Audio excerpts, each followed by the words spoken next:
Hello, everyone, and welcome to the Cinematic Schematic, the official podcast of the Cinematropolis.com, your home to thoughtful conversations on film.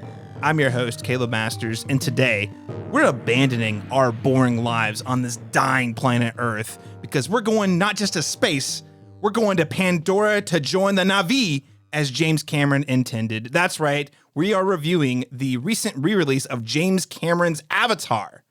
We're going to start with a quick icebreaker question before jumping into a spoiler-free review of the film, and then we'll provide a final verdict on whether this film holds up well or not. And I know what you're thinking. Spoiler-free, the movie came out like 13 years ago.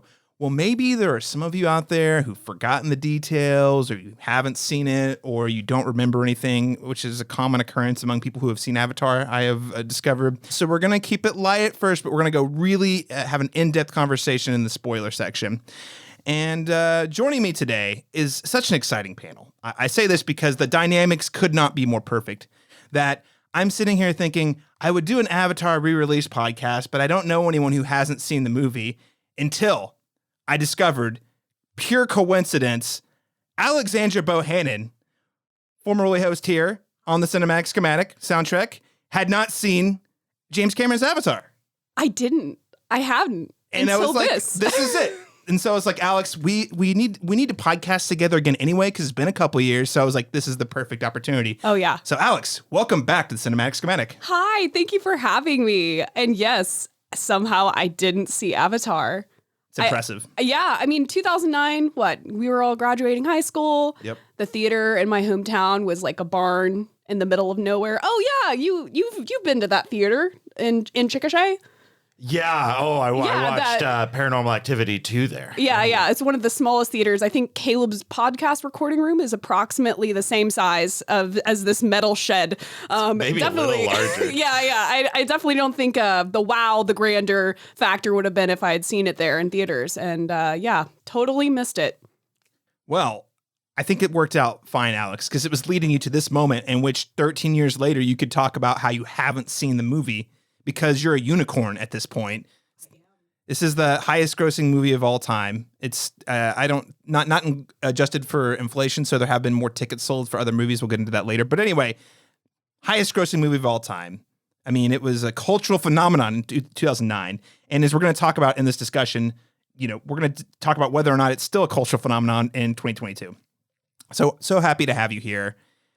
Also joined, as you can hear, ladies and gentlemen, by Daniel Bokemper of the Cinematropolis.com. Daniel, welcome back to the Cinematic Schematic. Let's keep it short, fellas. I want to be home in time for supper. Oh, God.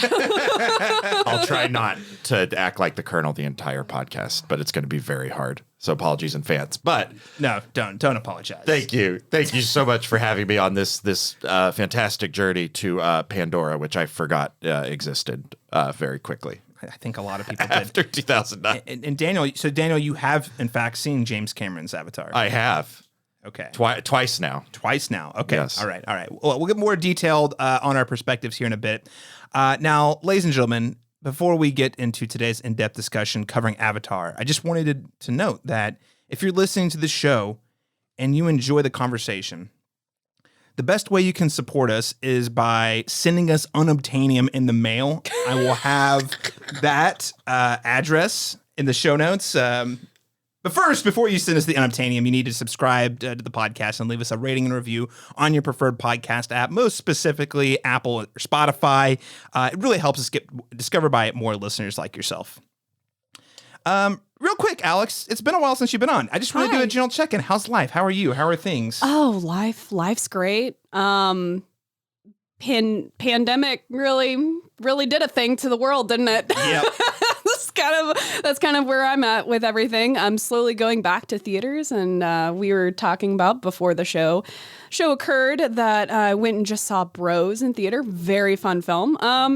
Just kind of getting back in the habit of doing the movie thing, and then catching up on some stuff that I kind of slept on, like What We Did in the Shadows. Fantastic television program, things like that. So that's kind of where I'm at, vibing around. So much good TV, I will say. A lot of great like TV. Infinite TV, like so much so that it's overwhelming. Whenever we finish a show, it's like, what do we watch next? And we have a show that like a list that's like we have a spreadsheet we keep actually. Spreadsheet, yes, 100%. And then it's like gotten so long. We still have Peaky Blinders that's been on there for like 3 years. Oh my God, yeah. And I still want to watch it. And then there's like legacy TV that you're like, oh man, because we did The Sopranos last year. Yep. And it's like, well, we need to do The Wire now sometime. Just want to shout out Reservation Dogs. Completely overpowered the Rings of Power for me. Really? And derailed my viewing of that. I'll come back to it because I've heard the Rings of Power picks up. Shout out to Reservation Dogs. Just, it is fantastic. Season 2. It's great stuff made by an Oklahoma filmmaker, Sterling Harjo, and produced by Taika Waititi, also of What We Do in the Shadows fame. Yeah. So nice. Yeah, I see outdoor boards for the show everywhere around here. Yeah, and there's a handful, like, I don't want to name any names, but there's a handful of people I know who I know in my personal life who are credited on that show. So it does gainfully employ Oklahoma filmmakers. But this is not a TV podcast. No. Well, although there are a lot of great TV shows out there, this is a film review, film analysis podcast. And today we are talking about James Cameron's Avatar. And we're going to kick things off with our icebreaker discussion. So in honor of unobtainium, I'm asking you two, what is the name of your favorite fictional mineral, element, or substance, and why? Daniel Bokemper, I'm throwing it to you. It's got to be one, and it's got to be the one that is absolutely necessary for space travel. I'm talking about the spice melange from Dune. Spice. Yeah, it's just so important. It animates the entire epic, the spice. It's it's a drug that, again, facilitates everything that happens in the world.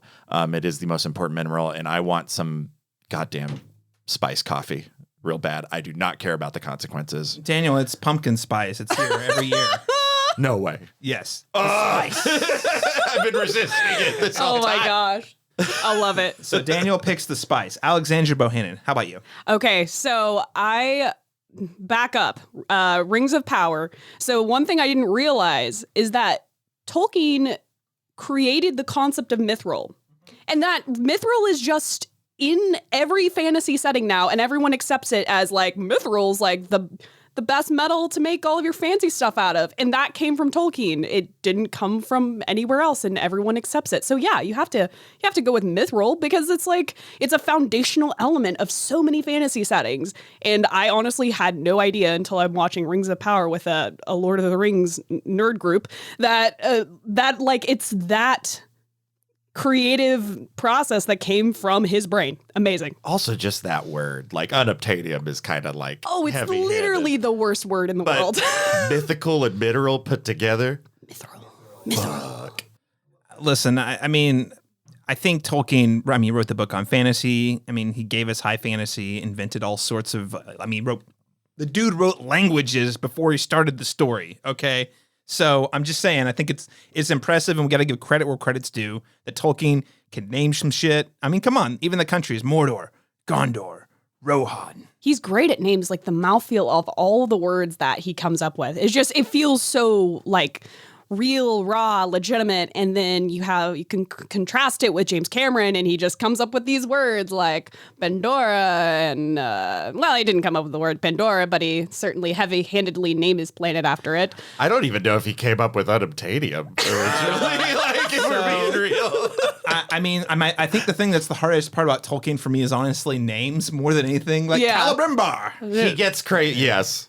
Yeah, it's just not, and they're not bad names. They're actually very detailed and logical, but I lose track. Yeah. That's probably my biggest challenge. Yeah. I am going to go with, I thought about going with Vespian gas because I just loved when I played StarCraft and the guy's like, would you pour more Vespian gas? But I'm going to go with the Kyber crystal. Okay. It's a Star Wars lightsabers. Oh, yeah. Also, the substance that powers the Death Star beams that blows up the planets. The Death Star is a giant lightsaber?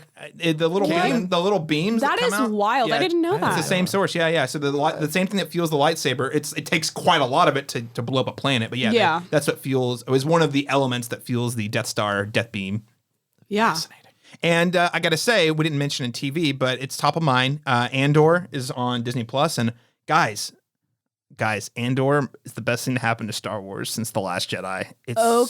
It's like, what if we did Star Wars, but it didn't feel like Star Wars and it was for adults? And there's like politics, there's spy shenanigans, there's intrigue. Okay. And I mean, I say for adults, like it's still kid friendly, but the show is very much interested in like, hey, why does one join a rebellion and how do you form that? What's the politics of it or whatnot? It is a slow burn, so I want to make it clear. And that's, again, I love it because there's not been 4 episodes in, no lightsabers. Like, it's none of the stuff you would expect in Star Wars is there. And it follows Cassian Andor, a character I didn't give 2 shits about, frankly. Well, I was going to say, can you watch it like independently of like, do you need to revisit Rogue One? No, I mean, I did, but I don't think you need to. Okay. Yeah, no. If anything, it's probably going to end up enhancing Rogue One. So I will say it's the first Star Wars show that I will say with like no asterisk recommend if you're interested in like political dramas or whatever. But anyway, so kyber crystals, very relevant content there. All right, ladies and gentlemen. Wait a minute, one more. I'm sorry. Nobody said Chaos Emerald from Sonic the Hedgehog. And no one said kryptonite. That is kryptonite. Either. Yeah, you're right. Kryptonite's pretty good. Yeah. Three Doors Down Chaos wrote that Emerald. song for no reason. I thought about spiritual stones from Zelda, but I don't know if is that the substance spiritual stone? I don't know. Is the Triforce made of anything? That's a great question. It's made of courage, wisdom, and power. Dan. That's right. okay. Oh, it is. Yes. It's made of the most important things of all. We didn't talk about the bricks from the Mario. You know, those are pretty powerful substances too. I think James Cameron really just wanted to go mine some shrooms on Pandora. Yes. He just mislabeled it as unobtainium. All right. Ladies and gentlemen, what is your favorite fictional mineral element or substance and why? You can tell us by sending us an email to thecinematropolis@gmail.com or hitting us up on our social media channels, including facebook.com/thecinematropolis or on Twitter @thecinematrop. Let us know. I want to hear your thoughts. And if you do, might have a chance to be read on the next episode. Let's get to a re-review of James Cameron's Avatar. You Jake Sully? I'd like to talk to you about a fresh start on a new world. You'd be making a difference.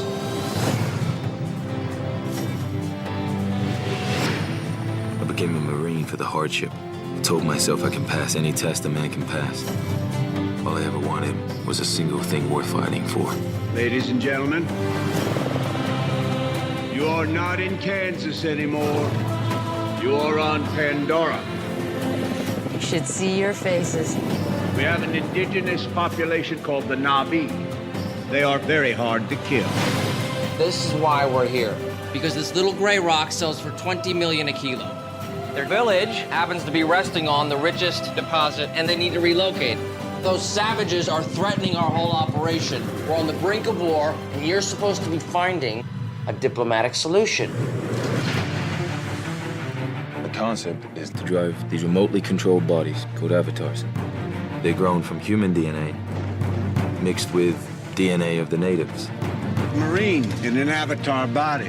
That's a potent mix. You get me what I need, I'll see to it you get your legs back. Your real legs. Hell yeah, sir. Looks like you. This is your avatar. Just relax and let your mind go blank. It shouldn't be hard for you.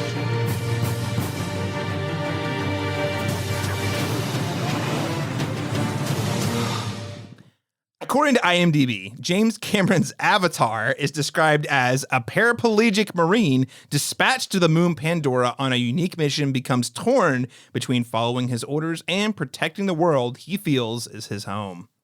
So a few fun facts about Avatar. So I just wanted to, as I noted earlier, but this movie came out December 18th, 2009. So just under 13 years ago. There are people who are almost teenagers now have almost grown into teenagers since the last one came out, meaning there's an entire generation of people who probably haven't seen this movie, at least not in the theater. The film has to this point grossed $2.88 billion, retaining its title as the highest grossing movie of all time after Avengers Endgame very briefly claimed that title in 2019. But see, during the pandemic, they're like, what if we re-release Avatar in China? And they did, and it put it back over. And then they re-released it again. Also, this has been a running gag for most of my adult life. There are more Avatar sequels coming. In fact, there are 4 sequels for a total of 5 movies that are planned. And I just think I want to note this because the scope of these sequels has changed dramatically over the years. The first sequel The Way of Water, was originally scheduled to be released in 2014, and then 2016, and then 2018, and then it was delayed. Also, it was originally a trilogy that became 4 movies, and then at some point they're like 5 movies. And James Cameron has said a number of things like, "Oh, they all stand on their own," while also saying it's part of one big story. So anyway, just mixed signals from James Cameron. But hey, what I will say is the actors for this new one, Way of Water, apparently they fully trained scuba diving so they could act while swimming. Yeah. Apparently Zoe Saldana learned how to hold her breath for up to 5 minutes. Yeah. What? Yeah. So again, James Cameron committed to the craft, and we all know how much he loves going under the sea. And that was a big inspiration for the sequel, The Way of Water. I can't wait for part 3 when we get to see them act while skydiving. That's actually the logical next step. Extreme sports, the film series. We get pretty close to skydiving in this one, in the first one. It's true. We could do more for sure. But Yeah. I just want to start by asking the group how we saw the movie to provide a little context, and then we'll kind of dive into each one of our individual reviews here. So Daniel Bokemper, how did you watch this film for this review? I watched the extended cut at home, and I wish it was de-extended. Okay. Actually, 25 minutes. Okay, so what was extended? I need to know. I think So I hadn't seen. I lied at the start. Actually, I think I've seen this film a total of 3 times. Once originally in 2009. I think I saw it again in 2011 early. And then I saw it just now, recently, the extended cut, just a few days ago. And I think what is different, I assume that it's like really front loaded. So there's 2 sequences. I was talking to Caleb earlier, and I think the bulk of the time is taken up by Jake Sully's, there's like a 10-minute segment that I do not remember being in the original film, where he's in the city streets, he's in a bar. Yeah, none of that. Yeah, no. He's I'm just down on my luck, and everybody loves my brother. Very Blade Runner-esque world. Yeah, and it doesn't look unique. It looks like a science fiction setting we've seen 100 times before, which kind of sucks for Avatar. But it does prime you for Pandora, because you're gonna it's almost kind of fun how it serves as that anchor. But at the same time, one of my major problems with this film is just the over exposition, the over narration of the video logs and the voiceover narration, and I feel like this version adds even more of that. Oh, good. And then there's a chase, there's an action sequence that we'll talk about a little bit later, about involving this stampede hunt. So to recap, you saw it for the first time in theaters. Came out. You saw it a second time in theaters, and then just for this review this week, you watched. I never saw it a second time in theaters. It was at home. At home. Okay. Yeah. So second time at home, and then the third time is the first time you'd seen the extended cut. Extended cut. Yeah. Okay, and you watched that at home. At home as well. Okay. Yeah. Okay. All right. Alexandra Bohannon. Hi. What was your experience watching this film? How did you see this film? Well, I saw it with you and a group of lovely other individuals. It was super fun, by the way. Yeah. It was a fun group. We went down to the Warren in Moore, which is just a theater that has a really nice IMAX experience. So we saw an IMAX 3D. It was at 9:40 or something. We went to the late very, show. very late. But yeah, it was an experience. And yeah, I think I'm very curious, having you've seen it in theaters and at home, does it lose the zhuzh? the wow, the I mean, it unfortunately lost a little bit of zhuzh from just not seeing it in 10 years, it being 10 years removed. I will say, and we'll dig into this in a little bit in a minute, but I do think it still is it from what we're seeing today, is especially with Marvel films and even the more recent Star Wars films and stuff like that. I would almost say, with the exception of, we keep bringing TV back into this, but with the exception of Rings of Power, I feel that seems kind of a step in a different direction that I haven't seen as far as visual effects are concerned. And whereas this, Avatar seems to almost, with the exception of a few things, seems to still hold that magic. The CG especially. The only films that I think look better are films that rely more on practical effects, like Mad Max Fury Road, for example. Yeah. Or any Christopher Nolan movie. But again, those aren't really leaning on CG. No, they're not. No. So it's still yes, it still has that going for it. I think it still seems it visually impressive. In a home theatrical. Even in a home setting. Okay. Yeah. I was actually wondering if that would hold up at all. Yeah, I was as well. That was a big question for me. So I saw this film in 2009 at an IMAX in Indianapolis. That's how long ago this was. I still went back to Indiana when I was in college. Yay. I was after my first semester of my freshman year of college to age myself a little bit there. And then I might have seen it again in the theater. I don't remember though, because I remember every time I advocated for seeing it again in that theatrical run, there were that was, if I recall correctly, a really competitive Christmas season. Because I want to say the Robert Downey Jr. Sherlock Holmes came out that same year. There was a lot of other movies. It was actually quite a Christmas season at the movies. Like a bunch of movies came out and they all made tons of money.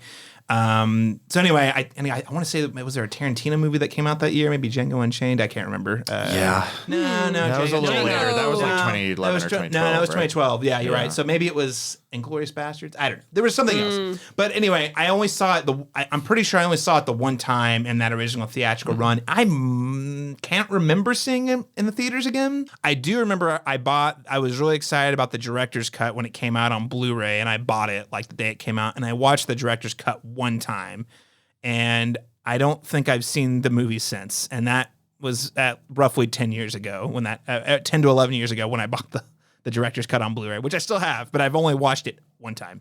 All that said, rewatching it in the IMAX this time was a real treat, because I was genuinely like, well, one, I knew you hadn't seen it, and some of our other folks who were with us hadn't seen it in the theater at all. And two, I was like, man, I was really curious about how well the VFX were going to hold up. Yeah. Because in my memory, I was like, yeah, magical, like just crazy impressive. But you know how all these things work. It's like going back to play PS3 games that you thought at the time were amazing, but you look back and you're like, oh, this is actually not as good as I remember. I thought this would be a case of that. That was not the case. More details in a second.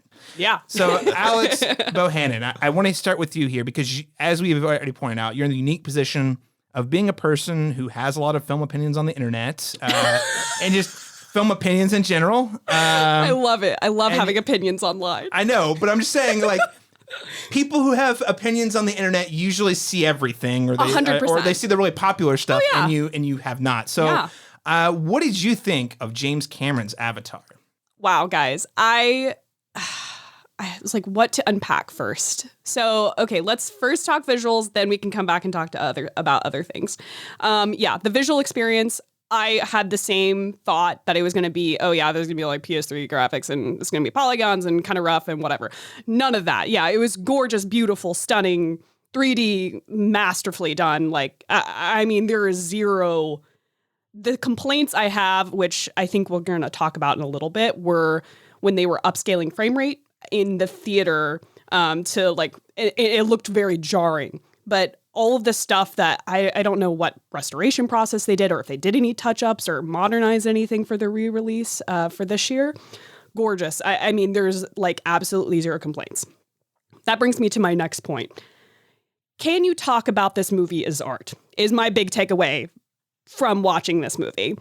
Because basically, any problems I have with this movie in terms of story, in terms of character development, in terms of literally anything else that makes a movie, everyone's like, well, but the visuals, and that's where they spend all their time, is the visuals, and how beautiful, and the technology. My God, it took 10 years for them to, that's where we go when we start talking about this movie. And I'm like, great, okay, so if we pretend that these Na'vi, like the Na'vi were a real species of people, that Pandora was real. Let's pretend all of these things were actually real.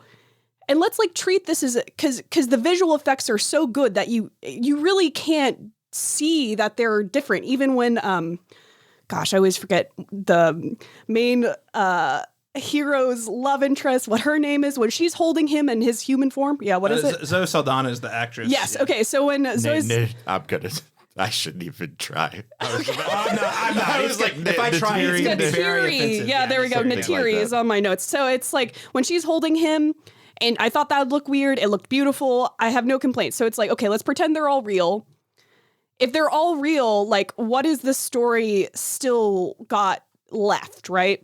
We've got a lot of kind of really stereotypical characters. We have lots of, archetypes are good and they can serve a purpose, but there's just like a lot of overall plot issues. I found like that one thing that was exceptionally frustrating to me is that this is supposed to be space in the future. This is so future. They're putting people in other bodies, right? Why are we looking at 21st century solutions to 23rd century problems? That is like so deeply frustrating.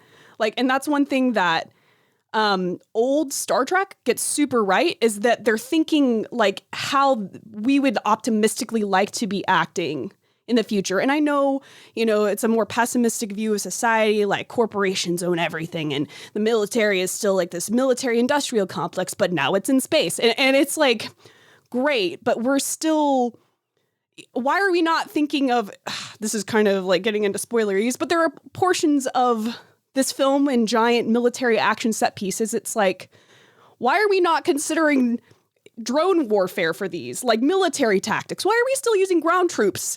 Why are we not thinking smarter about how we're doing things? And like the Colonel is such like a stereotype. He's like Colonel Mustache Twirler. He's just so evil on purpose. It's just kind of like annoying. And so anyway, I have like a lot of big questions about if you can like safely analyze this movie, like not safely, but how do you legitimately analyze this movie when as soon as you say, but this thing, or I didn't like this part of the story, and it's like, well, the effects, that's where they spent their money. Like, oh no, Alex, let's be clear. This is a safe space. I know. You're allowed to say this movie is a giant pile of dog shit. I don't think that, but I'm saying if you didn't feel that way, you could say it. This is it's okay. Like it's just because it gets one thing really, really right doesn't mean the whole movie is great. And that's a common criticism about Avatar is like, effects are great, but the story is not very great. Yeah. Right? That's the thing. No, and I will say that because I 100% agree like with what you're getting at. And I didn't think about it but I did think about when I choose to forgive that in other films, like with Alien, like it's truck driver in space, basically. And it's like, well, this seems almost, again, same way we're in a similar world. We're so far in the future, but it's still kind of a rudimentary basic way of going about this, like commerce and in that case and things like that. And it's like, but I forgive it in that film because I get so attached to the characters and I get so attached to the human element. Whereas like this, we don't have those anchor points. It feels kind of and absolutely. The two more kind of points, one of which, internet criticism folks online, Red Letter Media, I really like them a lot. In 2009, they did a review of Avatar. And one of the points that he brought up that I hadn't thought of, would our protagonists be as interested in saving this alien species if they weren't sexy? That's a really big point. I was like, hadn't thought of that. Like if they looked like the Garbage Pail Kids, or if they looked like little weird Hobbit people, like would he be as interested in helping them out? Absolutely not. No, is the answer to that question. question. No question, no. Yeah, and I was like, that's a good point. And then my last kind of point, I think if I had watched this in 2009, I would have left the theater asking a question. Okay, what does this mean for the future of storytelling that we're cool with like visual effects taking the lead on story and preferred over story? And what would that mean for where we go as a society? Now I'm asking the question in 2022 that society took the wrong message from this, that they're like, oh, it's not even that we can use special effect, like visual effects and CGI to lead the story. We're cool with making really ugly, shitty looking CGI now, like what we're seeing out of kind of like the Marvel industrial complex. That can take the lead over story because these people will watch anything. That's unfortunately kind of one of the, it's not even like the legacy. Wait. So I just wanted to, here's what I'm hearing and you tell me if I'm hearing it right or wrong. I'm serious. No judgment. Are you implying, am I hearing that you think that Avatar ushered in a generation of us lowering our standards for story in favor of visual effects? Yes. Okay. Yeah. Avatar fucking killed movies. Yeah. That's what I got. Maybe it did. Like, it's one of those big questions is like, because like Avatar could rest on the laurels of like the CGI being so great. And now it's like, now it's fine to have really ugly CGI and then the story is still not good. and then people will still go and watch it. Well, I will say, again, I'll get more detailed here. I have a few rebuttals to what you're saying. Okay. I love to hear. But I don't think that you're wrong. I think a lot of it comes down to context. Mm-hmm. So you have to remember, Iron Man came out a year and a half before this movie. So so this is. There's a lot of things happening within blockbusters at the same time that kind of created this shitstorm that has led us to where we are now, where we're only getting shit tons of very poor CG Marvel movies as like their tentpoles. Sure. Is Avatar a part of that? I absolutely think so. And I think you're right. I think probably studios took a lot of the wrong lessons, as they tend to do, about, VFX trumping story.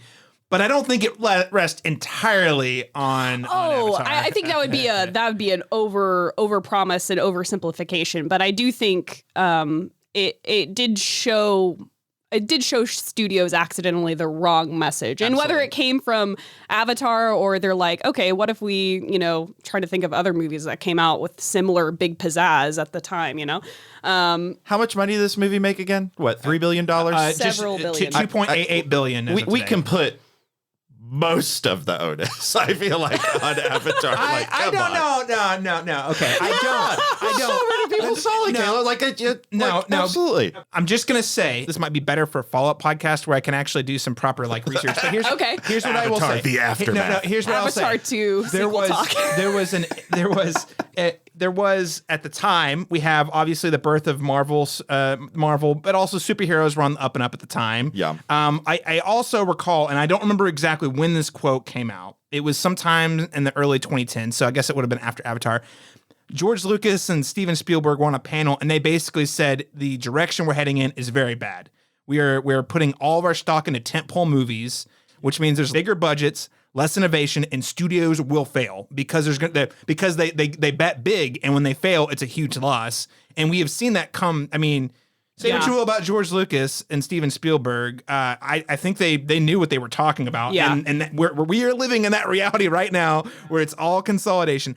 Did Avatar pave the way for, we can just do more stuff on green screen in post-production? Yeah, absolutely. I don't disagree with that. But I also think previous to that, Marvel had established you don't need quality CGI to make a good movie.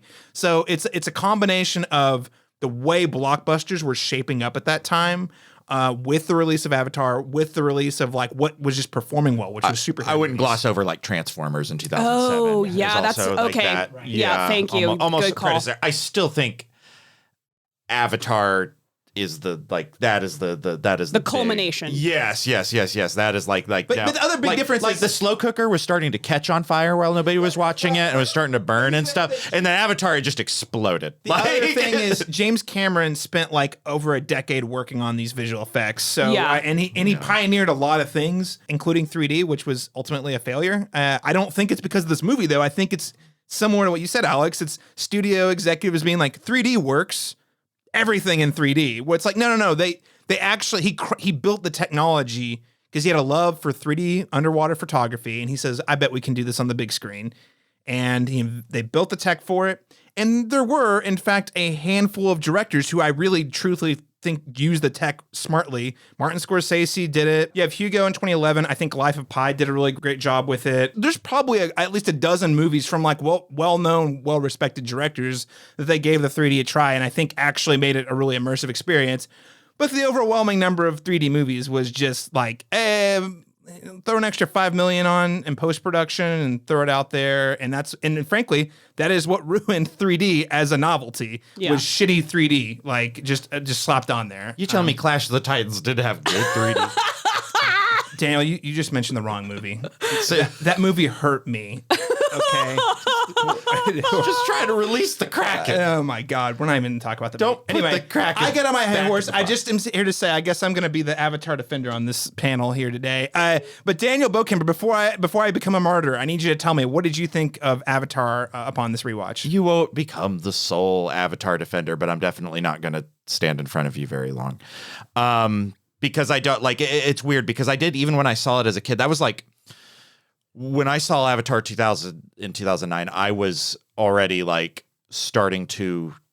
I definitely was not a film critic in any capacity. I still don't think I'm much of one now, but like I did think I was getting interested in film, and that was around the time I was like renting 4 movies from the library at once, just watch them simultaneously. And I was just going through like every number of whatever they had on Criterion to watch that and try and think I can understand to talk about films. And so then I would like take that, what I learned about cinema, and try and apply it to just whatever the hell I was watching on any given weekend, Avatar being one of them, in December 2009. And I like had reservations. I felt like it was a little stilted. I felt like some of the characters seemed really simple for what they were, and I thought maybe that was just supposed to be by design, but it never like really paid off. They always just felt really kind of flat and stilted and very, very one-dimensional. And in some ways that's good because it makes whatever the story you're trying to tell maybe more accessible when you do that. But when you do it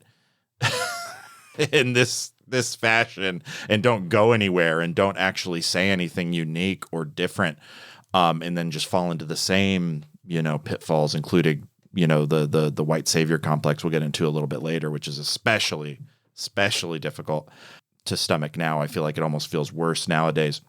I wasn't able to put a lot of those things into words when I was younger, but like they're starting to come back to me here, and so I almost hold that against the film more, and then I'm forced to kind of lean on, like, oh, it's a technical masterpiece, and it is, but that doesn't mean much of anything. I think the last thing ultimately when we think about films, when we think about stories, the reason they stick with us is because they're good stories, not because they looked really cool, because that quickly doesn't matter. As new things come out, and inevitably, even if Avatar still holds up, and it does, like visually, there are ways that I think it visually still holds up. I think the vibrancy, I think the creature design, all of those things are cool, awesome, and commendable. And there's not everything. Things are starting to emulate them a lot more. And so I think it's kind of losing that luster and that ingenuity, but it still has a claim to that. But beyond it, beyond what the characters are actually doing in the story and what they're saying, what this film is truly saying, which, unfortunately it becomes not a lot. Like, it doesn't stick. There's a reason we don't discuss Avatar alongside Lord of the Rings, alongside Star Wars, alongside those things, because it doesn't have that permeance. And I think it's still like, it almost as if it has no staying power. Like it was throwing everything in the pot and trying to, be something very, very, very unique. And in that, it just gets lost. And all we have, again, is the technical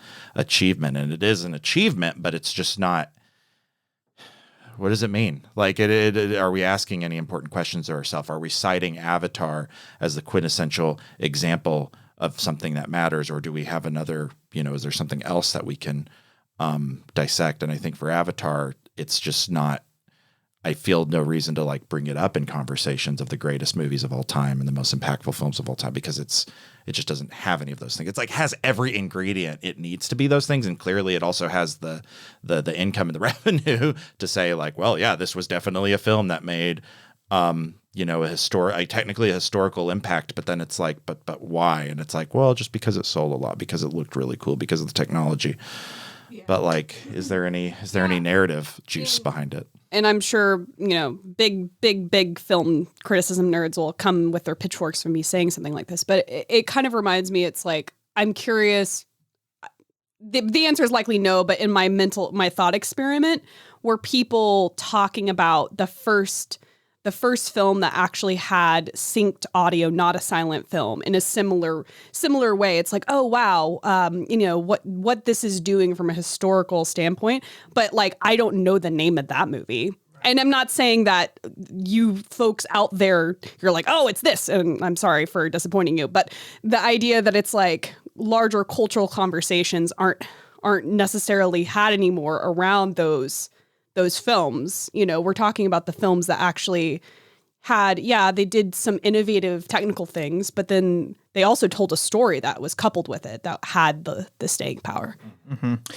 All right, so I'm going to come in here with my rebuttals. All right, let's go. Let's go. Okay, so I just need to start by acknowledging that the story and the script is definitely the weakest part. I honestly think the thing that's aged the poorest about this movie is Sam Worthington in the lead role. It's so crazy that guy was at the time the it guy. I mean, Clash of the Titans you mentioned earlier. Mm-hmm. He was like, I feel like I haven't seen this recently, but especially like in the early aughts to the 2010s, they would just pick a guy for like about 3 years who just was like leads in everything. Jai Courtney was another one of those guys they tried to put out really hard for a while. Generic white dude, machismo white dude, but he's like kind of bland, but that's why he's relatable. They did that a lot. Like the Chris Pratt of the 2020s. Yes. Yeah, exactly. Yeah. Well, at least, and I'm not I know Chris Pratt's complicated. I'm generally over Chris Pratt generally, but at least he has a shtick, unlike Sam Worthington, who literally is just,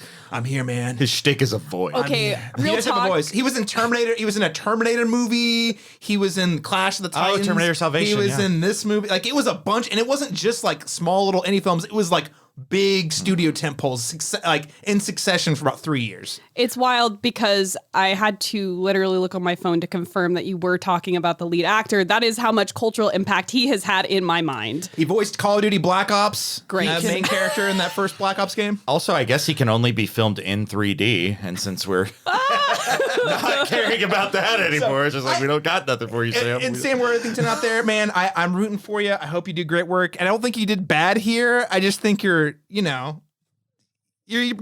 a Luke Skywalker, except for with less charisma. Yeah, exactly. Now, so all that to be said, yes, the script is the weakest part. I want to put a little bit of context on the story because I do think the story is about a lot of things. I mean, this movie really was James Cameron's, like, think about when he was writing this movie. I'm pretty sure this is the first movie he made following Titanic in the late 90s as a director. So the thing that was top of mind for him was the invasion of Iraq and Afghanistan. There is a lot of, very blunt George W. Bush era rebuttals in this. I mean, the Quaritch, that Stephen Lang's character is clearly supposed to represent like the American, like, cowboy, do what it takes to get the job done, fight terror with terrorists. I mean, literally says those exact words. The movie is definitely trying to engage with that story, that sort of, by drawing parallels to imperialism that I don't know had been done in a sci-fi in that way at that point in time, which is, hey, what we're doing in Iraq is pretty much what we did to the natives like a long time ago, except we're putting it in this very, like, sci-fi reality. And I'm not saying that's a super unique thing, but it is a thing I think he was doing that I think, especially looking back, that we're far enough away from the George W. Bush era politics, you can sort of see that stamp on it. And I'm like, okay, that's interesting. Kind of tells you what's in the zeitgeist, even if it is very blunt and on the nose. I appreciate that. I appreciate how much we get to live in the world. And I know that it goes back to the technological achievement part, but it's just the amount of detail. It's not just that he did cool VFX. It's that he spared no expense on the details. Like when they're walking around, you see the light, like the footprints light up, in just everything from the visuals and the audio. Really, so much care was put into it that I do think it sets it apart from stuff today. Because I feel like very few films get that into the weeds. Because the thing is, the audience, we probably wouldn't have noticed if they didn't do that. But then the fact that they do it, you're like, holy cow! It just adds that that layer of immersion. Yeah, and I think the ability to immerse us in that world and that story is really the best thing about seeing it in the theater. Because to your point, Daniel, I have only watched the movie. This is the first time I've watched this movie in over a decade since I watched the director's cut at home, as far as I can recall. But I will say, when I'm in the theater, it's magical. Yeah. I am immersed. I am there. I think I still think the pacing is a little wonky, and I actually wonder if that's a part of why it hasn't had quite the cultural, quote unquote, cultural relevance. I think about movies like Star Wars, because I remember when this came out, we were saying, oh, this is the closest our generation is going to get to Star Wars in terms of like technological breakthroughs. Star Wars is a really brisk movie. It moves really fast. The pacing's, it's simplified. It doesn't really get to it. It is political, but it doesn't get too into the political underpinnings of anything. This movie, especially act number 2, even in this time watching it, I was like, all right, I'm just ready to get to the big fight at the end. We know where this is going. So the pacing is still a problem for me. Honestly, I feel basically the same way about it today as I did like in 2009. Which is weird because normally I either like or hate something. Yeah. But it's like the experience was just how I remembered it. Like I felt like I was there. It was a blast. I felt like the act 2 dragged. And once it was done, I sat and said, man, that was a great ride. I do think there's enough here to talk about, though. I don't think it's just a ride. And I also, the last thing I'm going to point out, again, this is still on the technological audio visual side. Alex, you talk about where we're at with superhero films and the state of VFX. I would say state of action movies. Thank God for John Wick. Thank God for John Wick. You know how few tentpole blockbusters can effectively create an action set piece that where you know where everyone's at, what's going on, where you feel like you're there, you're not lost. It's not a bunch of people fighting in some CGI cloud thing, weightless and you feel like everything has a weight, a physics to it. James Cameron knows how to do that in a way that I think very, very few other directors do. I certainly don't think I think the Marvel movies have been detrimental to both CGI and action in blockbuster films. Editing especially. Oh, let's cut away anytime somebody touches another person in any way in a fight, and it just it's disorienting. It's bad. And I think James Cameron does that crazy effectively in this. Like that specifically the last set piece is just, I'm like, I feel like I'm just seeing a master work, the guy's like painting the Mona Lisa, but for action set pieces on Pandora, just because, and maybe that part feels a little fresher to me because I'm just so tired of like CG gobbledygook getting thrown at us all the time. That's true. I mean, actually, I don't think I conceded enough to that because I think of the entire film, I was most frustrated by the action set piece, but I looked at it more through the story lens, whereas you, like, comparing it to how garbled and incomprehensible most modern action set pieces are. That's such a great point. I hadn't thought of it that way because you're right. Like, I was able to critique how lackluster kind of some of the story beats in that moment were because I knew where everyone is and I wasn't confused, and you can't really say that about whatever Marvel schlock is getting birthed out this week, So yeah, good point. Well, and it's like, it's the big third act set piece, but unlike a lot of things where like it feels like it means something. And I know, and what I mean is all the characters arrive at this is the thing that we've got to do right now. And obviously it's sort of like the rallying cry and it's a little it's not original, but I feel like the movie earns the moment versus again, largely superhero movies, but not just superhero movies, like just tentpole movies is like, all right, guys, third act, we got to have a big set piece. Who cares if it doesn't really make sense? Yeah. Wonder Woman 1984 is a great example of this. I mean, how many movies have blue beams firing into the sky as their set piece where the blue beam could literally be anything? And the people just do it because we're at third act. We got to wrap this thing up somehow. Whereas this, again, I'm not going to sit here and say, oh, this script was a masterwork and it was meticulously plotted. Again, I have tons of pacing issues with it on that side. Yeah. But when we get here, I'm like, okay, this is how Jake Sully arrived at the conclusion that this is his role he's going to play. Here's how he recruited all the different nations, and it happens in a montage very fast. It's not the best, like the most seamless. But and also we have Neytiri, who is there, really invested in him. Like the chemistry between the main players. It was Neytiri, her brother, and Jake Sully. I buy all of it. Even Michelle Rodriguez's pilot character who turned heel, I was like, I buy all this. Like for me, it works, and it works. The set piece feels like these characters arrived where they needed to, even if the ride there was a little clunky. Versus, all right, guys, arbitrary, they're here. Let's just have a big fight because. Absolutely. Long way of saying, I dig it. I'll go to bat for the final set piece for sure. Okay. So obviously I like the movie. We've talked about the technological achievement to a certain degree. I just want to go around. I mean, like, is there anything else you guys want to add when we compare this to the VFX of Avatar? How would you compare it to what we typically see today? Daniel? So I would just say the one thing I want to laud for a moment is it's like visual vibrancy. I know we kind of get that in some things, even like the most recent thing I can think of is like Thor: Love and Thunder has sequences that do interesting things with color, but this one, it just feels appropriately a lot more natural. And I think it helped it age better a little bit. I tend to think the really colorful, impactful things tend to age a little bit better than the more muted and the more, trying to incorporate the CGI into, into the world itself or an otherwise like actual real setting you're filming, with a few exceptions.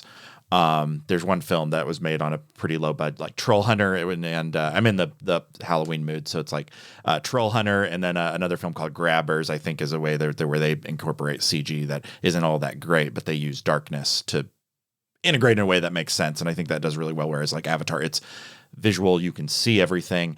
I also just think the amount of detail, this is something I would normally like, and appropriately, I think it's influenced video games, but like the just biodiversity, and every like creature is just very unique. You don't really see, I mean, you see the same thing a couple times, but like, I'm never like, oh, well, that just looks like it was derived from this, which was derived from this, only in the way that it makes sense, because this is like a living, breathing environment. But it was just so nice to look at. And I think we lose, do you remember when they actually made creatures and CGI creations that felt like a craft?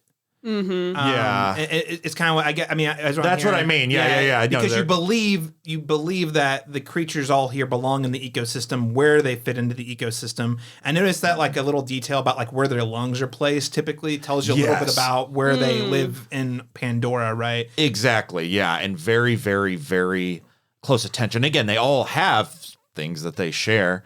So do the Na'vi, but it's like it still feels like they're all stand on their own. It isn't just like, let's insert this, and like, it doesn't feel very hasty. It feels like that was where a lot of the time went into, was like, let's build this environment, let's make it very realistic. And I think in that way it does exceed a lot of what we're seeing now in terms of that creativity and that imagination in that world building. Again, I wish certain things it was used better, because when you have a beautiful world, you still have to have something kind of animate it. But as far as just on a technical level, I think the visual effects, they don't just hold up, but I think in a lot of ways they still kind of exceed what we're seeing now. And if anything, just that attention to detail is there. Well, it seems like they actually have put like real thought into like how a creature would function in this world, versus like, all right, we need generic CGI creature number 23 over here. Right. Yes. Alex, I mean, like anything else you want to add about sort of the, how the technology in Avatar compares to what we've seen today? No, I mean, honestly, like that is the best part of the film, like 110%. Like it feels done with care, the amount of detail, like that was my worst fear going in, was being distracted with feeling like some of the characters would be out of place. I did find, of all of the Avatar bodies, Sigourney Weaver's is the strangest looking. I don't know why her face, it looks very like her, and maybe that was like the point and also the problem, like that her features don't translate to that body very well. I thought it was odd, but that's like the nitpickiest of nitpicks, because it looks like her. I mean, like and maybe she just doesn't have Avatar features, the Na'vi features that need to, translate to those bodies or models. But like everyone, I also appreciated that all the mo-capped people, like you could tell differences. I mean, not so much maybe in the giant crowd sequences, but whenever, for instance, Neteri's dad, who's played by Wes Studi, who's a native actor, just recently appeared in the second season of Reservation Dogs. Yeah, that tracks. Yeah. He's one of our favorite OGs in Oklahoma, and so you can tell like that his face was perfectly captured, and like his performance and everything, like it all feels very grounded, even though he's a CGI puppet basically in these in the film. So honestly, like everything, even like the stuff that I normally really dislike in science fiction, like looking forward, like the screen stuff, normally that really bugs me when CGI look like modern science fiction is like, oh, everything's going to be an Apple store, everything's going to be like polished and shiny. And I do like that it had a little bit more of a grounded feel to it. This isn't even CGI, this is more of the practical side of stuff, but the coffins where they transform into the avatars, I thought that was really cool, with the gel packs surrounding them. There's like lots of the care and attention to detail, like to Daniel's point, definitely all of it's there. No complaints on any of the VFX really at all. Yeah. Well, let's talk really quickly, because I want to make sure we save plenty of time for spoilers. But I did just want to talk really quickly about James Cameron and how we compare it to his other movies. And we can probably save a lot of this for the spoiler section. But I did just want to quickly think, I mean, if you're comparing this to James Cameron's other movies, the attention to detail is one thing that is very consistent amongst his films. I actually would argue the archetypes is another thing that is very consistent in all of his films. And I think that is both his greatest strength and his greatest weakness. It works on one hand because it makes these characters very relatable. You feel like you know them immediately. You know, when you think about Titanic, you have Jack and Rose. You have Rose. Oh, she's the rich kid who's not she's not content with the life set given to her. And you have Jack, who's the young, scrappy, romantic type, everyman that who's just trying to find his way in the world sort of thing, right? Or you think about, I don't know, the cast, like Terminator 2, right? Yeah. Sarah Connor. Well, it is a sequel. I guess Terminator 1 and 2. Sarah Connor is just an average Joe waitress who just happens to get selected to be attacked by the Terminator, right? Like it's often very, in my mind, very relatable, and it's by design to really pull us into whatever story he's trying to tell as quickly as possible. And I think that works really well with Terminator 2, especially because the emphasis is you have really Sarah Connor and young John Connor, but the whole point of the story is to learn about how humans and machines can learn to work and live together, right? But if you spend too much time developing the characters, like too much, it takes away from kind of the larger idea he's trying to explore. I think that's consistent throughout his filmography, by the way. Avatar, I think, is the same. I think it just comes across a little clunkier. I do think it's because he's trying to be more pointed with his politics. I think that's definitely part of why it might play a little more tone deaf to others. I personally find Stephen Lang's bad guy to be awesome. I don't need him to be in depth, but I can totally understand how it might drive certain people insane because he basically is twirling his mustache. Yeah, the entire time. But I'm cool with that. I don't need a complicated bad guy. Capitalism and military complex, bad guys, done. All right. Yeah, that's all I need. Yeah. And we get both of them because you also get Giovanni Ribisi, right? He's the one that's slightly more complicated because he's like, well, I don't want our hands to get dirty, but we'll do it if it helps us meet our quarterly. Still a corporate stooge. Yeah, exactly. So he's also a bad guy, and I yes, that they are hyper simplified, but they're done that way so you can really focus more on the relationship between Jake Sully and the Na'vi people, as well as sort of his mission. It works for me. That is the James Cameron parts that work for me outside of all the action stuff I've already talked about. What about this movie from James Cameron worked for or against this movie? Alex, I'll start with you. I think where Titanic and T2 succeed, where this movie fails, is scope. I think those stories were better able to, even if the characters are archetypes, who gives a crap? But it's like the fact that we're not so like divided out, and both of those films had like groundbreaking special effects and VFX and all this stuff.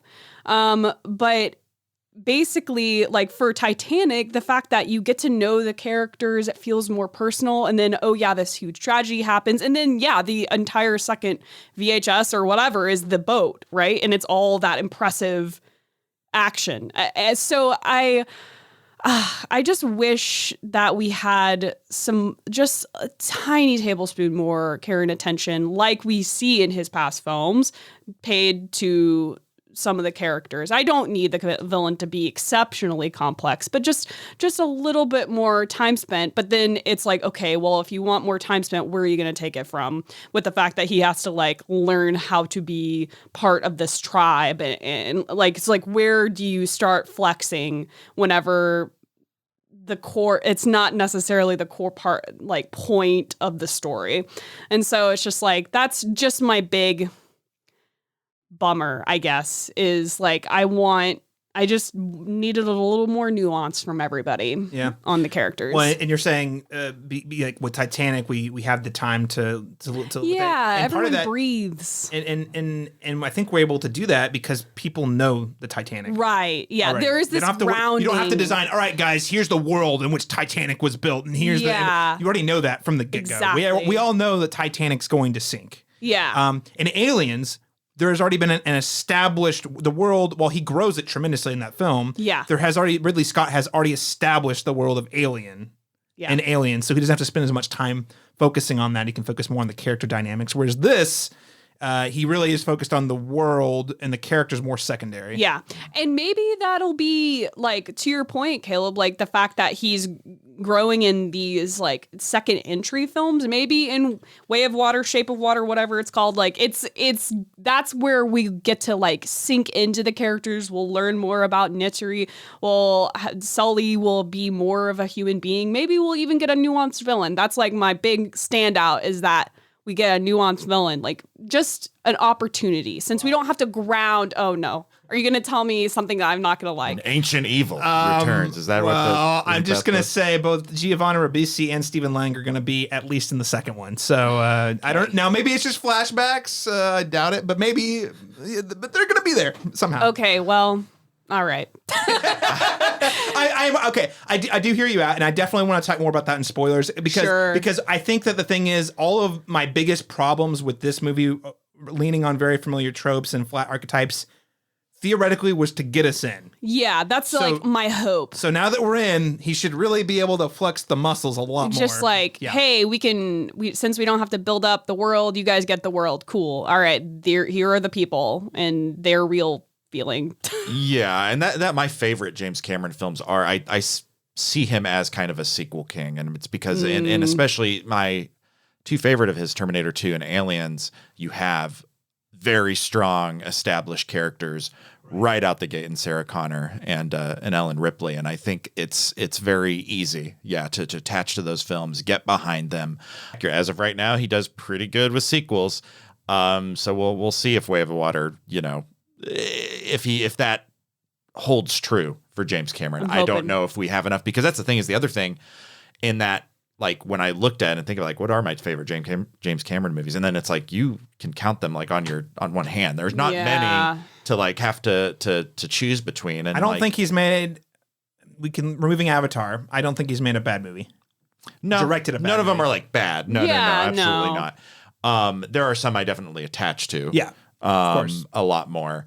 And I mean, it's hard to like, I always want to say like, oh, The Abyss is like the weird, like dark horse entry as far as like good James Cameron. But then I'm like, I've seen it multiple times, and it's hard to like talk about it without seeing it like immediately. Like I don't remember it. Whereas like T2 and it's probably for the reasons you talked about earlier, is that he knows what crafts at least a serviceable blockbuster, and he knows what allows us to attach to these characters, be it an archetype or just having already a pre-established interesting character, and that makes by extension the story easier to immerse yourself in, whereas Avatar doesn't really have that.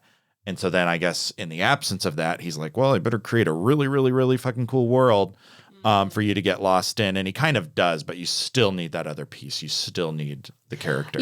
This is the first time that just kind of rung a bell, like, you calling him sequel king. Because I'm like, oh yeah, Titanic was a sequel, but it's like, in a way it is, because it's a sequel to the actual boat sinking. Like, so it's all like, secret histories are, like kind of a sequel in a way. Yeah. So I was just like, oh yeah. So you're right. He really does great with like all the pieces set up. And then he's like, okay, I'm going to play in my dollhouse with all of the stuff that's already good, and so. And I think, Terminator 1's a great movie, but he did direct T1 and T1, T2. he did. Yeah. But T2 there's a reason T2 is clearly the best one. Yeah. Right. And I'm hoping that like, this conversation is making me much more optimistic than for Avatar 2. I'm not going to lie. Cause like he has a great record with number 2 entries. So. According to him, number 4, that's where it's going to get rough. Oh my God. What else could they be doing? Please don't say that, James. God, why would he say that? Oh, before it came out, like no. The reason he said it is because number 2 and number 3 are already in the can, and they hadn't started production on number 4, and he's like and this was like a couple months ago before they'd started production on 4, but he's like, yeah, I really hope I get to make number 4. I can't remember what he said. He's like, it's gonna be crazy. People aren't gonna believe it. Yeah, it was really funny. He's like, I hope I get to make that one though. Yeah. If in like another 20 more years. Well, and then of course, by the time D23 had started a few weeks ago, he's like, all right, I'm on the set of Avatar 4 filming the movie. So. Aren't they on like a sketch? Like right now, it is like from this point, from this December moving forward, it's supposed to be like every 2 years. Yeah. Okay, Yeah, well, yeah. that's nice. Yeah. No, he's the thing is he did them all kind of back to back so they can crank them out faster. Okay. Because the other thing is you got to think these actors aren't getting any younger. So, Right. I mean, Yeah, and he's going to have to, like, I mean, I don't know how much, like, physical, like, obviously their planet's not exceptionally physical stuff, but, like, all the sets and you got to store the props somewhere. And, yeah. Oh, man. Well, I think, guys, we are running out of time, so I just want to quickly get to our letter grades, and then I do have a few things we want to hit on in spoilers for sure. So, letter grade, Alexandra Bohannon, first time viewing experience of Avatar. What letter grade would you give James Cameron's Avatar? With a caveat of listen to my tone of voice whenever I say this. B? Question mark. Yes. Yeah. If the VFX bump it a whole letter grade. Like, that's the thing is, because if you subtract, if it had run of the mill Marvel, even like the best of Marvel vibe to it, you know, it would put it in C for sure, because the story is just so like. Yeah, I think that's fair. B with a question mark. Daniel Bokemper. It's weird that I'm lower than you. B- Okay, for solid, corporate yeah. butt. Yeah. But yeah, it is. That's the thing is, like, when you're there, Caleb was speaking to it earlier, like when you're watching it, even when I was watching it at home, when you're there, like I'm in it, swept away. Like it is hard not to look at Avatar. Maybe because I like shiny things. It's really we all like shiny things. Distracted. Yeah, no. It's hard to not look at Avatar. I definitely wasn't yawning. I definitely wasn't. Even if parts of it dragged, like I wasn't. It was still like engaging when I was watching it. But again, I'm not. I want to be able to have a conversation about the film after I've watched it. I want to have like bigger questions, and it's like, and in it, that effect in of itself allows us to have a conversation. I should say, like Daniel, we've been talking about this movie for an hour and 10 minutes. We've derailed Caleb's outline.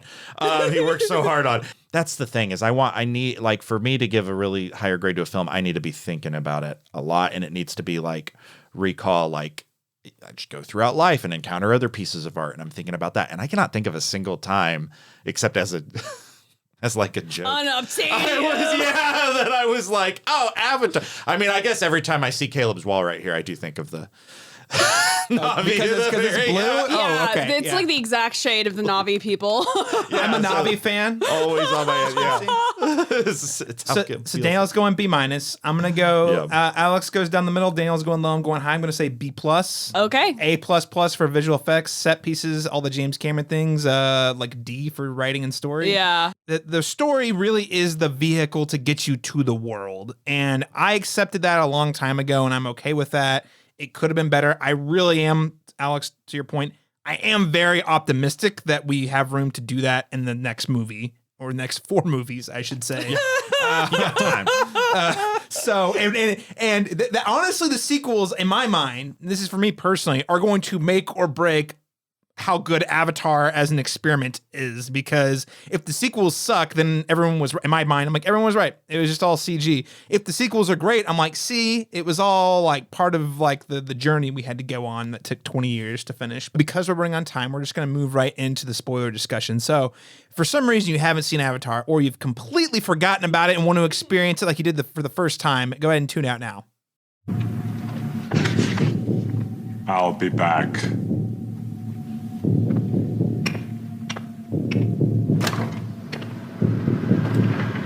Okay, so I have a few different topics we're going to hit on, as many as possible. Definitely have way more questions than we have time for, so I'm going to keep it light on each topic. So the first thing I want to hit on here, and we've already alluded to it a little bit in our discussion, Daniel says there's nothing to talk about here. I vehemently disagree. Now, whether you think there's interesting things to talk about is a different story. Number one is this movie a subversive critique of Western imperialism, or is it a derivative white savior narrative, or possibly is it both? And I just want to dive into this question here for a moment, because over the last decade, what has probably been the number one most common criticism I've heard from everyone, like even average Joes who aren't like cinephiles who watch all the movies, is that this movie is very derivative of stories such as Ferngully, The Last Rainforest, or the one that I think it's actually really riffing on, which is Dances with Wolves. So I'm going to start with you, Alex, because this is your first time viewing. Do you think this is a fair criticism? Why or why not? Yes. Yeah, you cannot no, the lob all of the white savior complex criticisms at this film. It is, oh God, it's like at points it makes me feel actively uncomfortable watching the film. Like it's like that's like I think of everything. That is the thing that has aged the poorest, and especially because.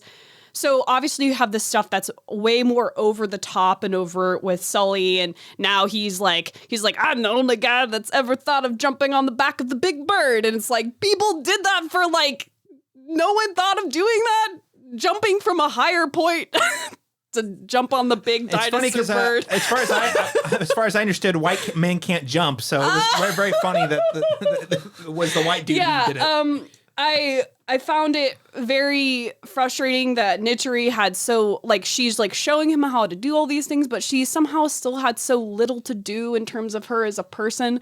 I found, and this is... I grew up watching Disney's Pocahontas. I have not watched it in maybe 15 years, so I know that movie has lots of big problems in the same vein that this does. But I find that Pocahontas as a character is much, much more fleshed out and feels like a human being more so than Neturi does. And I know it's Jake Sully's story, but come on, she's like the entry point into the world. I would actually argue, I actually think Zoe Saldana is really, really... She's fantastic.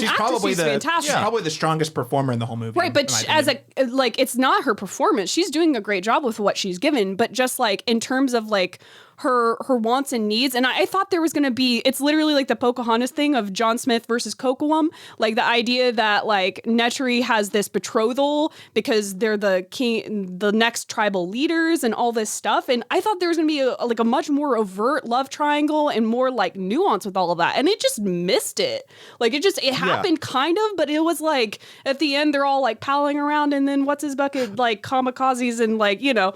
I think perhaps James Cameron was the only person who was like, Pocahontas would have been great if it was just told from John Smith's point of view. Yeah, 100%. No one else wanted to see that, and it's what we get. Another thing that I don't think getting necessarily engages enough with is Sigourney Weaver's place in the kind of like white savior industrial complex, because like her character arc kind of reminds me of like missionaries going to Africa to build schools. And it's like, oh, these people, they don't know anything. I'm going to learn them in the ways of Western culture, and that kind of energy. But we don't. So we get that thrown out there, but then nothing happens with it. Like we don't like necessarily, it's not framed that she's doing like a great positive service to them, but it's not said, hey, maybe we should rethink that.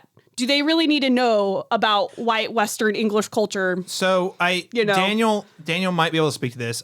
Again, remembering it's been over a decade since I watched the director's cut. I want to say they added a little more around the school storyline in the director's cut. Daniel, am I misremembering that? I feel like there was more to it. So, because do you get the sequence where they're like going inside the school and there's bullet holes throughout the chalkboard? Oh no, stuff not like at all. that. Not and then at they're all. like the dang. That's not in there. Nope. Weird. So you get a little bit. You get that she is like pissed off. Like, and I love the way I describe Grace in Sigourney Weaver's character is that she's a hard ass Miss Frizzle. Taking them all on the magic school, but like that's how I think of her. That's how, and it makes the character fit a little bit better because otherwise, but like there's a little bit of context, but it also makes it kind of more baffling as to why the Na'vi would trust her. Like, yep, and we brought all their children, and then our benefactors came in and shot them all inside the school, and it's like, so it makes it like even harder to get like why they would ever trust Gray. And it's because, well, she didn't like hold the gun or anything, but she did like they allude to a massacre that I guess happened in the school. Oh my God, that would have been even harder for me to swallow her character if like and then like you get that sequence because you definitely in the original version get her where she's like, kids, it's me again, and they're all like, whoa, yeah, we totally didn't almost die in your classroom. So I want to point out, I do think, and this doesn't obviously change the theatrical cut, because you're right, the theatrical cut absolutely glosses over that. I do think that in the director's cut, there's a little more complexity about her role and the relationship she has with the Na'vi. I have a question, okay, because this kind of sums up a little bit what we're talking about. There's one scene, and I wonder if this is in the original, because now I don't know. Now I wonder if it's just... when it's Grace, Norm, who is not portrayed by Adam Driver, as I learned. It'd be amazing if he was recast though as Adam Driver. It's felt like it. And Jake. They're all sitting after Jake assaulted the transport or the harvester or whatever, and they pull him in, and they haven't and the colonel's like, "You've been a bad boy," and they're all sitting around, and he's like, and Jake is like, "This is bad. Colonization is so fucked up." And he's like, "It's just they just come in and they take what they want. This is unbelievable." Yeah, he said that's in the theater. Yeah, and it's like, wow, thanks, dude. How the human race kind of got to the position what Alex is speaking to earlier about the 21st century solutions to 23rd century problems a little bit is like, Jake, this is just what people have done the entire time. And it felt like almost like an ironic, satire, like in any other movie, this would look like a very self-actual, satirical moment of the person wow, I never knew humans were capable of this. And keep in mind, he is a Marine who's not exactly known for his brains or his. So why wasn't Grace we could have saw this coming from she pulls out a little flip chart and it's like thousands of millennia we have done every this. moment in human history where colonization was not cool. Oh, all of them. I'm not going to rebut any of this. Because I think it is probably the thing with the movie I've struggled with the most. Not that it's not even that it's people are like, oh, it's not original because it rips off. I don't give a shit. It's not. That's actually not the part that bothers me. No. The part that the entire trope bothers me. Yeah. It's tired. It's not held up. It's aged. It wasn't, honestly, it really wasn't great at the time. It is aged even more poorly by today's standards. Yeah, Pocahontas came out in what, 94, 95?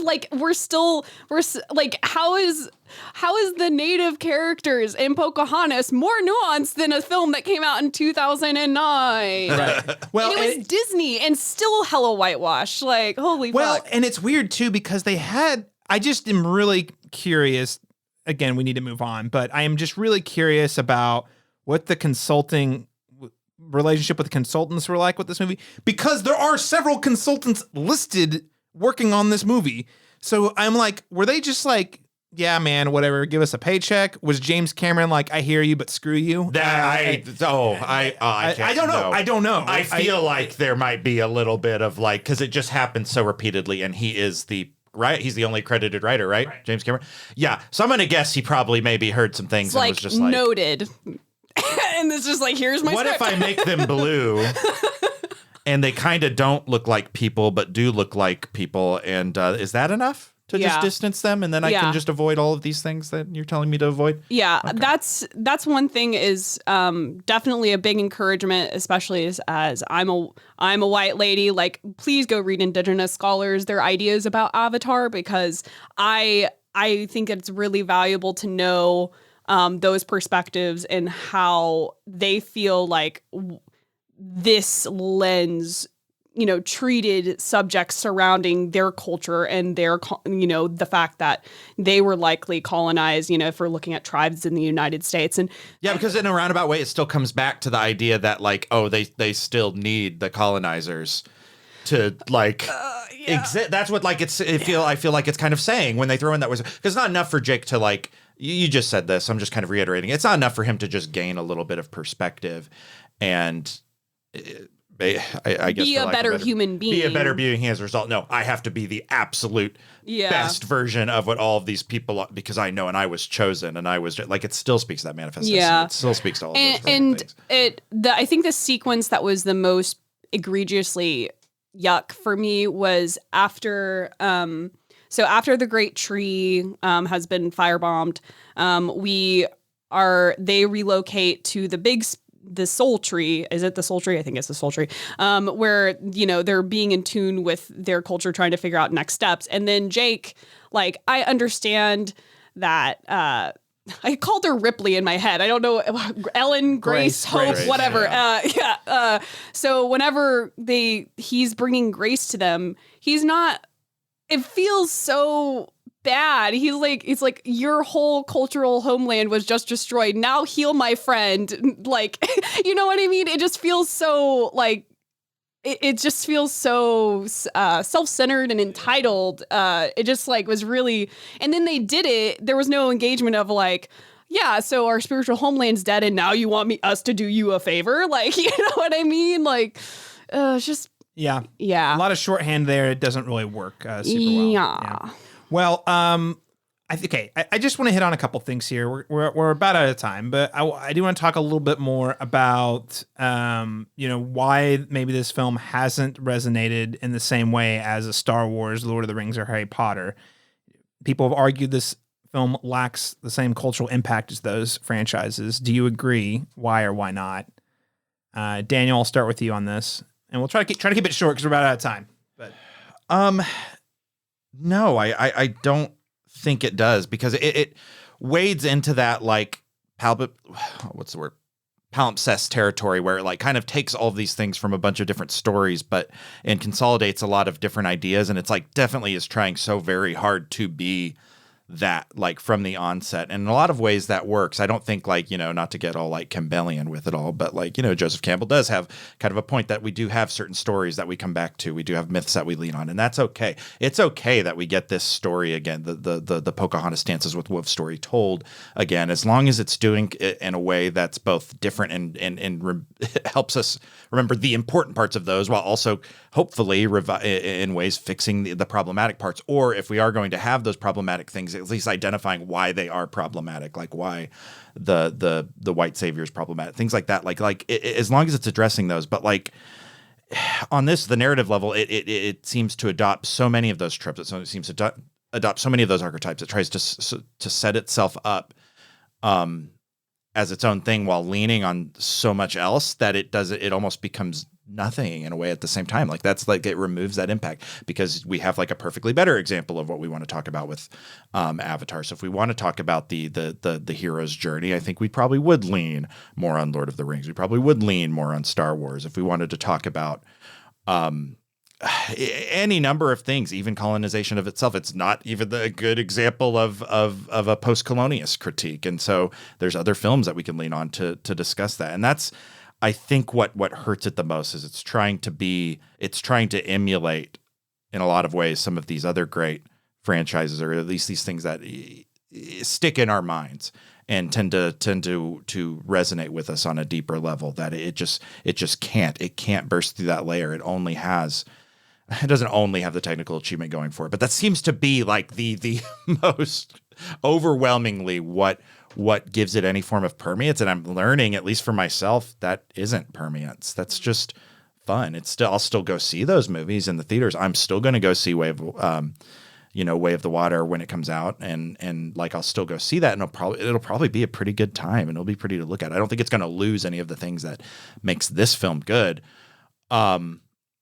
But I also don't trust it to be that much like add anything new, and I hope I'm wrong, but like it just doesn't seem like this is really going to be a franchise we're going to talk about for long after. I just don't think it has those things, because even like the first entries of all these other franchises, they were still important, even if they got better, even if they enhanced. Like like Lord of the Rings is a good example, because the Fellowship of the Ring, I think it was really good, but it is not my favorite in that trilogy.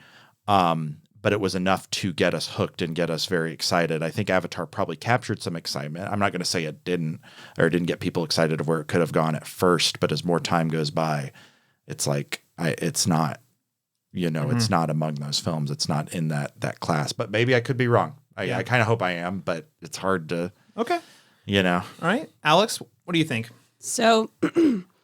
One thing that I like that all the selects you had here, the popular franchises, because with the with the omission of Star Wars, they're all based on these grounded text. These are based on texts that have like this giant like world built around them, and then they were made into a film. And then you can also make that argument for Star Wars being so closely tied to Campbellian, writing process and mythical archetypes.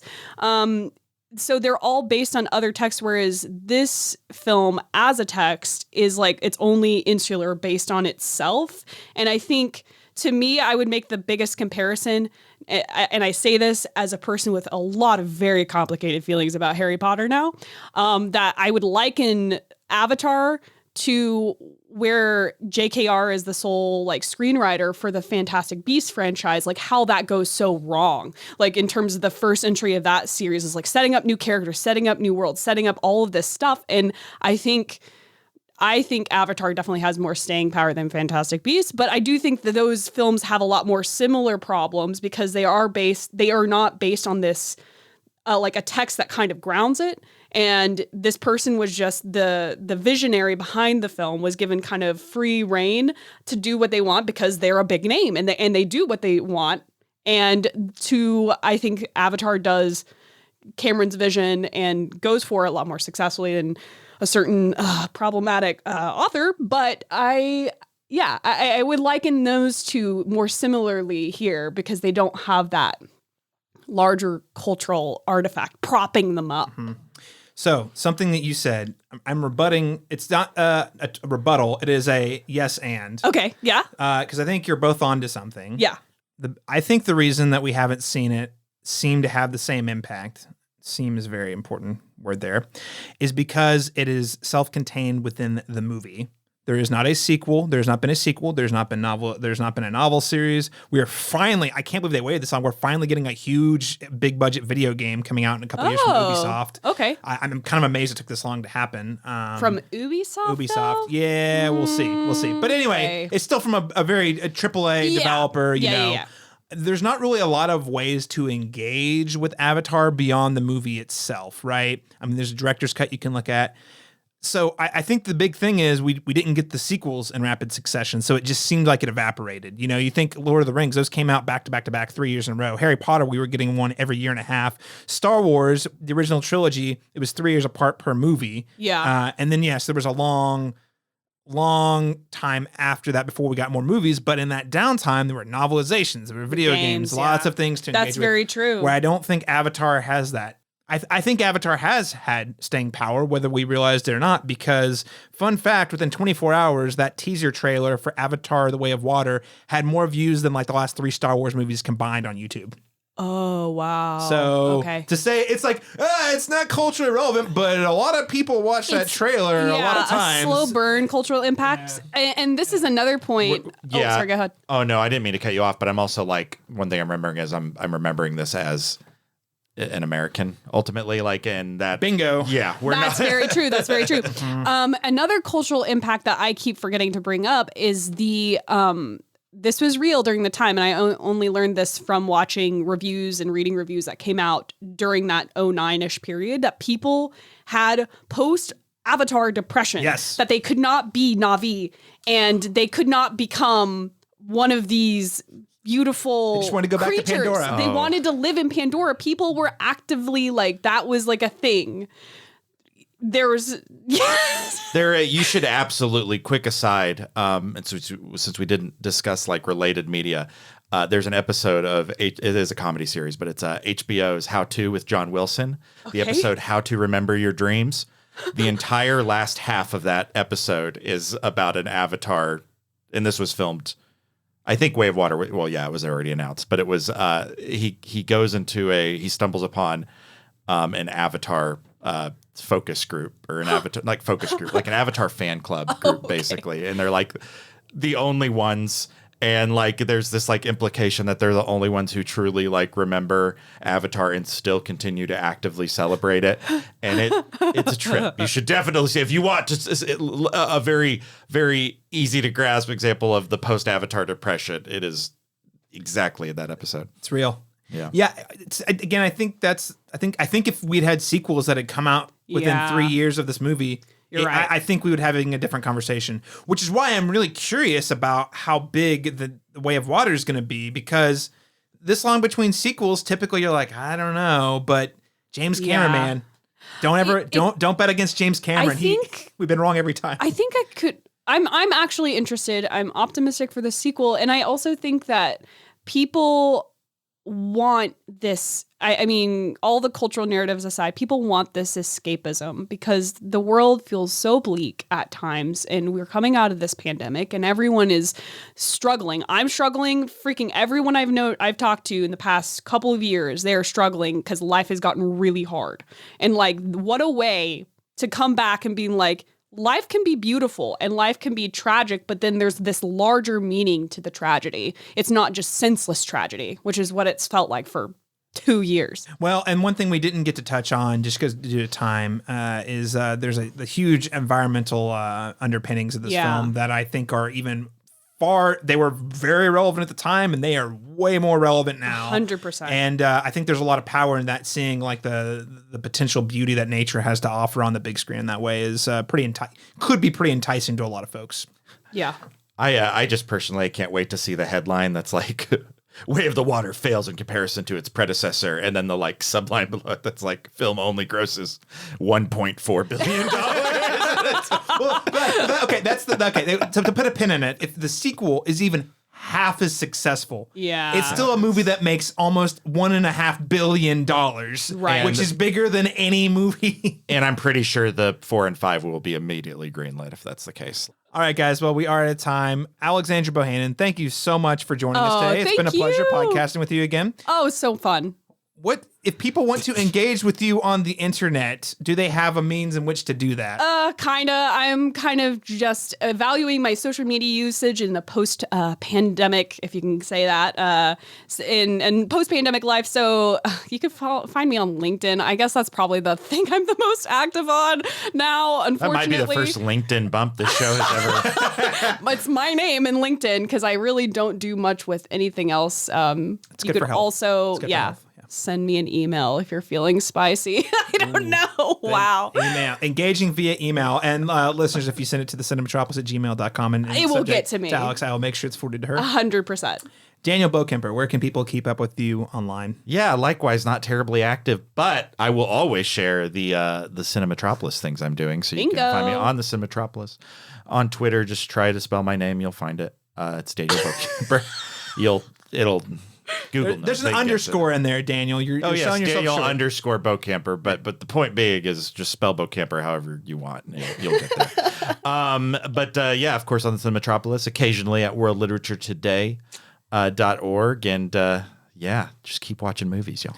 Yeah, that's great. And of course, you can find everything we do here at the Cinematropolis at thecinematropolis.com or on our Facebook page, facebook.com/thecinematropolis, or on Twitter at the Cinematrop. You can find me tweeting about films, television, and video games, mostly House of the Dragon and sometimes movies right now on my Twitter at CMastersTalk. That's letter C Masters Talk. Thank you so much, everyone, for tuning in. And I hope you can find the happiness in Pandora that so many people felt in 2009. And we'll talk to you again about Avatar.